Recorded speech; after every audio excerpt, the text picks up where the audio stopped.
the idea to go solo really took root in me after I got sober and was out on tour with Mr. Mayall.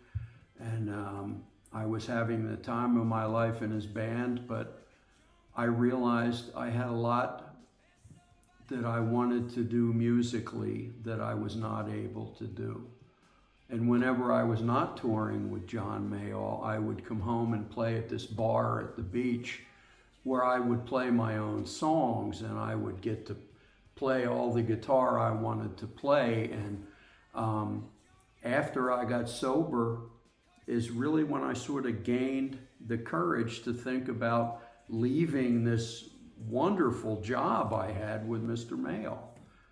He was like a father to me. I toured the world first class, made great money, played great venues. I was on top of the world, and the thought of going solo and throwing all of that away and starting over again was a huge gamble, you know.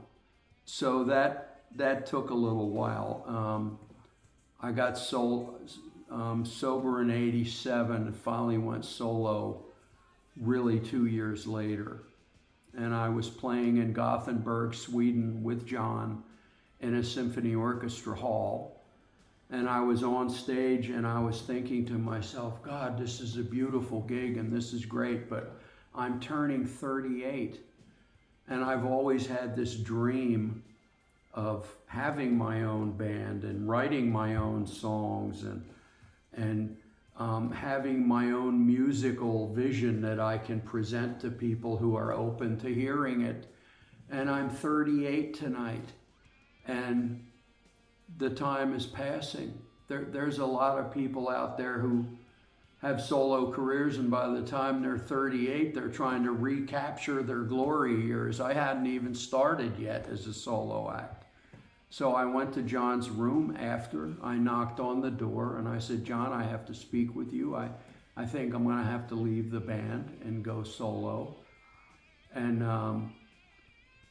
he said, well, sit down. He said, it's your birthday and you're very emotional, and you know. And I said, John, yeah, it's my birthday and I'm emotional, but this is something I'm going to have to do. And we both ended up weeping and embracing, and he told me, I'll support you and wish you the best of luck.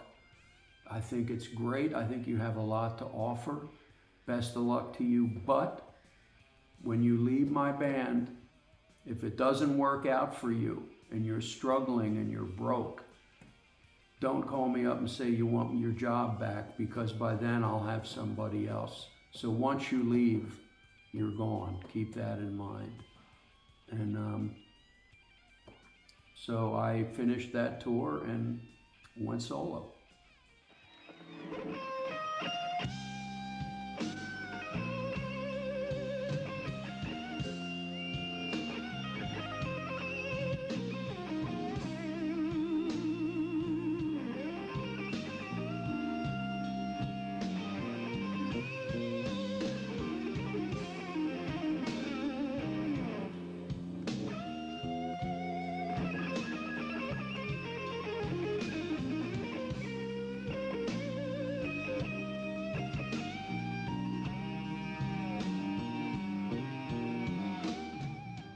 Well, this story has been told out there a lot. I played a gig with John in Aalborg, Denmark, and John got very ill, and he said he couldn't do the gig, he had to cancel. And the promoter said, look, I'm going to lose a lot of money if you cancel. How about if the band goes on and plays without John?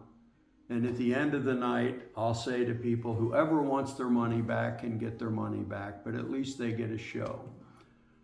John agreed to it, so we went on, and the other guitarist in the band was my brother, the great Coco Montoya. Coco and I took turns fronting the band, and I did a lot of stuff I never did with John before. I did Hendrix tunes and Cream songs and all sorts of stuff. Coco did all kinds of stuff. We ended up playing for like 3.5 hours. And at the end of the night, Fellow walked up to me and said, "I'm from Electra Denmark record label. I want to offer you a record deal." And John's promoter was there, his booking agent, and he said, "Walter, if you make a record, I'll book a tour for you." And he gave me a record contract that was in German, told me what it said. I wanted to make a record, so I signed it.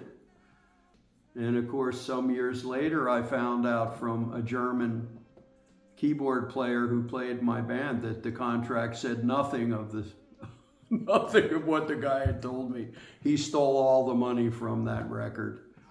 Then my second album I made for a different label, and now this one was going to be distributed throughout Europe. It was a much bigger label, a much bigger record deal. And I made the record in Copenhagen. I had a huge MTV hit on that record, a #1 song. It became a #1 record. I still have charts from the Netherlands. It's me, Bon Jovi, Madonna, and Bryan Adams. I'm at #1. I was told 2 weeks after it came out, this record is selling so much, everybody's going to make so much money, you've already recouped the budget and the money is going to be rolling in. 6 weeks later, I went from Los Angeles to Copenhagen and going to go to the record company office, and I'm going to be the triumphant artist who's had this great record. I go there and they're gone. It's closed. They took all the money, they disappeared. I've never seen any of them since, never made 10 cents. But here's the test. Here's the resiliency, because some people I know would have said at this point, I've had enough of this business. I've done 2 records. They've both done great. My first record, the London Times called it the greatest record in the history of the blues rock genre. You know, I was doing great gigs. I was touring, making no money because my managers in Los Angeles turned out were stealing all the money. I was flat broke. A lot of guys would have said, I've had enough of this business. I looked at it as, they're not gonna get me down. I will keep, I'm gonna keep at this. I will not quit, I will not give up, and they're not gonna break me, you know.